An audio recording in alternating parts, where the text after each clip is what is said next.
Alors Guillaume, est-ce que cette bande-annonce en disait un peu trop ou pas? Et bien nous allons voir.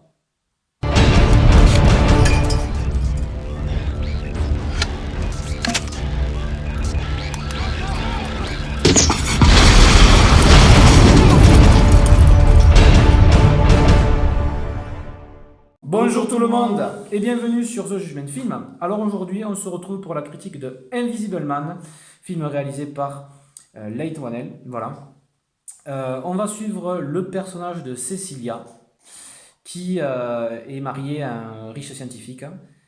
Le problème c'est que ça va plus du tout dans son couple, elle décide de le quitter, elle apprend par la suite qu'il s'est suicidé et là il va se passer des choses bizarres autour d'elle. Voilà.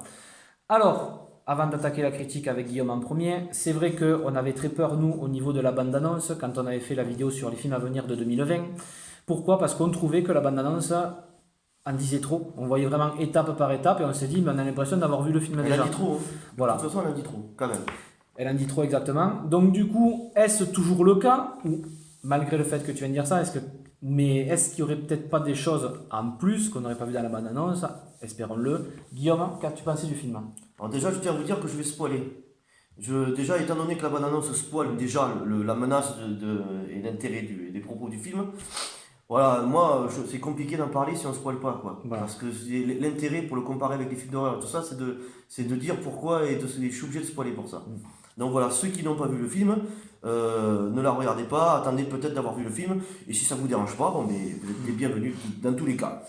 Donc oui, moi j'ai adoré le film. J'ai adoré le film, ça m'a presque... C'est pas que ça m'a presque, c'est que ça m'a fait oublier que la bande-annonce avait tout spoilé, parce que j'étais tellement pris, j'étais tellement en immersion, et j'étais tellement à suivre ce personnage, j'avais tellement envie que cette fille s'en sorte, et tout ça que je me suis régalé. Régalé. Je trouvais que le scénario était malin, d'une intelligence folle. Le réalisateur, il a une mise en scène qui est génialissime.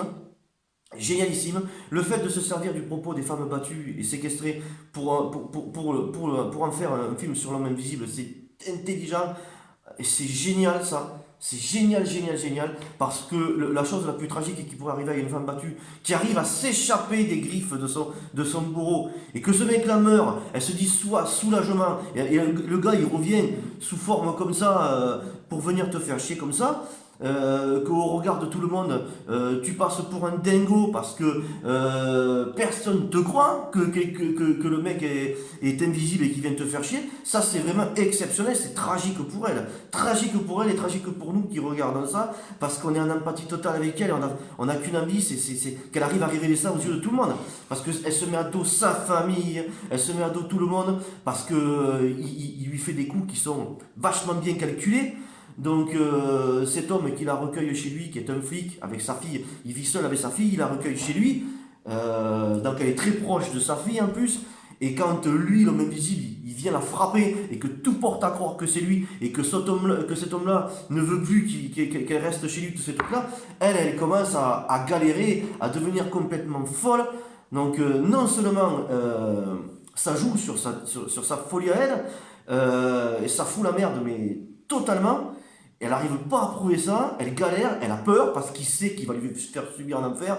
Et c'est vraiment génial, je me suis régalé de bout en bout. C'est un suspense haletant, c'est à la fois un thriller, c'est à la fois un drame psychologique familial. C'est génial, je me suis régalé moi. Eh bien moi, c'est exactement la même chose, hein. Voilà, donc tu as pratiquement tout résumé. Mais ce que je voulais dire déjà, c'est pour moi le bon point positif de ce film, c'est cette actrice.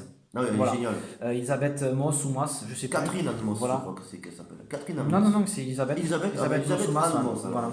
Et elle est vraiment géniale, quoi. Vraiment, tu t'arrives à ressentir presque ce qu'elle ressent au niveau du stress, de la peur, voilà, les différentes étapes au début, quand elle s'échappe, la souffrance, les doutes qu'elle commence à avoir, le fait que personne ne la prend au sérieux et que elle passe pour une dingue, quoi, voilà.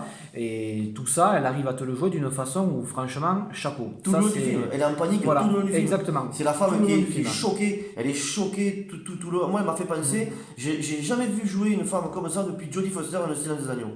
Et en plus, elle se ressemble un petit peu physiquement psychologiquement, je trouve. Dès le début, quand elle s'échappe, elle te met une tension, une peur, t'es avec elle, parce qu'elle met un système de caméra pour le surveiller. Parce que pour s'échapper, rien que la scène d'évasion au début elle est géniale. La maison elle est gigantesque, elle a fallu qu'elle drogue avec sédatifs, elle a une application sur son téléphone reliée avec une caméra qui surveille son lit en permanence au cas où il se réveille, éviter que le chien la suive, éviter que l'alarme se déclenche, faire des codes chelous qu'il a mis sur des ordinateurs pour pouvoir ouvrir les portes et désactiver les systèmes d'alarme. Déjà, t'es avec elle, elle a peur, elle transpire, elle tremble, elle a tout. Déjà, tu sais que que ce type, il doit être horrible. Tu le vois pas, hein.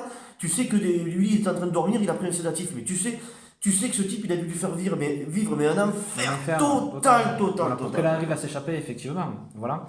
Et ensuite, après, voilà, ce qui est génial, c'est aussi toute l'atmosphère et l'ambiance du film. Quand lui va commencer à l'attaquer, ces moments de stress, de tension, où est-ce qu'il est, voilà. C'est vrai que des fois, ça fait penser un peu, au début, bon, on le sait rapidement qu'il est invisible, mais ça peut faire penser à certains films d'horreur sur les esprits, trucs comme ça. Je pense à la fameuse scène où il est assis sur le canapé, où elle est là, qu'elle dit il y a quelqu'un qui est en face. Voilà, bon, ça c'est déjà dans la bande-annonce, c'est pas un spoil. Mais voilà, tu as toute cette atmosphère-là, tu es vraiment dedans, c'est très intelligent comme tu l'as dit. Le voilà. film joue avec les films d'horreur. Et puis tu es dedans du début jusqu'à la fin. Quoi. Voilà, le réalisateur arrive à te faire vivre cette histoire où tu es vraiment dedans. Voilà, tu ne t'en écartes pas. Alors, selon notre avis personnel, hein, bien évidemment. Et ça, je trouve ça vraiment génial. Et les scènes d'action aussi sont très bien filmées. Voilà, c'est violent, c'est gore, voilà. Oui, mais ouais.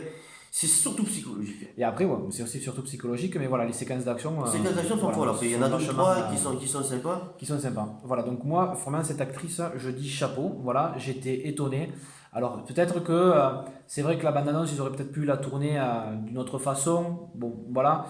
Mais franchement, je suis très étonné parce que je pensais avoir déjà tout vu. Et au final, ben non, ça va, j'ai été vraiment très surpris. Et j'ai adoré le film comme toi.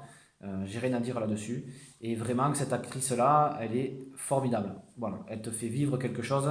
Et ça, c'est excellent. Voilà, je vous conseille vraiment d'aller le voir. Quoi. Voilà. Nous, on a vraiment passé un très bon moment. Même ceux qui n'aiment pas les films d'horreur. Parce que moi, je ne suis pas fan absolu des films d'horreur. Je trouve qu'ils se ressemblent plus ou moins tous. C'est jumpscare sur jumpscare. La petite musique et les petits sons, les petits bruitages bizarres qui sont là pour te faire sursauter, tout ces trucs-là. Il n'y en a pas un seul, pas du tout. Pas du tout. Il utilise certains codes des films d'horreur, c'est-à-dire il vient lui tirer le drap pendant qu'elle dort, ou des trucs comme ça. Mais tu sais, je sais pas, c'est tourné d'une façon et c'est fait d'une façon assez intelligente que toi, ça va toujours amener à quelque chose, ça. Et c'est jamais le but dans les films d'horreur, c'est simplement qu'il se manifeste l'esprit.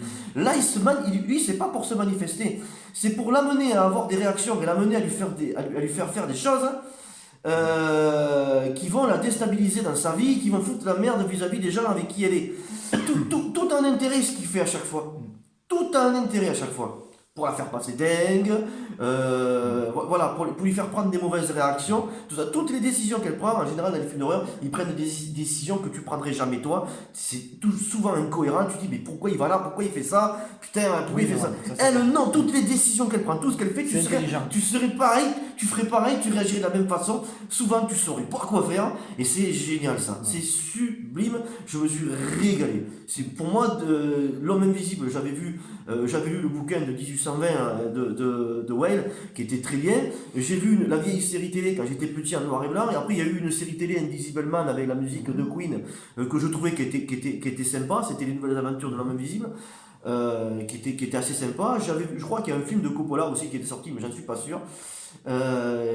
Et surtout le film de Paul Verhoeven, Holoman, le film de Paul Verhoeven que j'ai un DVD que j'avais trouvé sympa avec Kevin Bacon. Mais là, chapeau, l'avoir tourné comme ça, te le montrer quasiment jamais dans te le montrer très peu, montrer sa forme très très peu dans le film. C'est simplement elle, des ressentis, des peurs qu'elle a, tout d'un coup elle s'arrête, elle sent qu'il est par là, qu'il va se passer quelque chose. Ça c'est génial, c'est pas une musique qui te guide, c'est une ambiance, c'est elle, c'est ses réactions que tu sais que c'est là, donc tu ressens les choses en même temps qu'elle. Tu as l'angoisse totale en même temps qu'elle, ça c'est génial. Voilà. Bon, vraiment tout est énorme, même la musique, voilà, l'ambiance. Ah ouais, la musique est bien aussi, ouais. C'est vraiment top.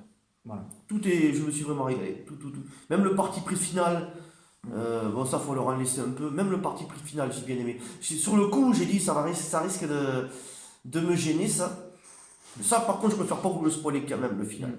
Mais On va pas en dire j'ai dit plus, c'est hein. cool, j'ai dit c'est cool quand même, c'est cool. Regardez-le, franchement il faut aller le voir, c'est un petit film qui sûrement passe inaperçu, j'en suis sûr qu'il passe inaperçu. Voilà, mais qui franchement, Mais franchement il est voilà. génial, moi c'est une dinguerie, je me suis vraiment régalé quoi. Je me suis vraiment régalé, je pense qu'il sera dans les top 10 de l'année 2020, ça c'est, je pense quoi. À moins qu'il y ait d'autres qui soient largement supérieurs. Donc voilà pour notre critique sur Invisible Man. Voilà, on vous conseille bien évidemment d'aller le voir pour vous en faire votre propre avis personnel. N'hésitez pas, quand vous aurez vu le film, à nous dire dans les commentaires si vous êtes d'accord avec nous ou pas, à liker, à mettre des pouces bleus, à vous abonner à la chaîne si vous aimez ce que nous faisons. Et nous, de toute façon, eh bien, on vous dit à bientôt pour une prochaine vidéo. Ciao tout le Ciao monde! les gens. Hasta la vista, baby.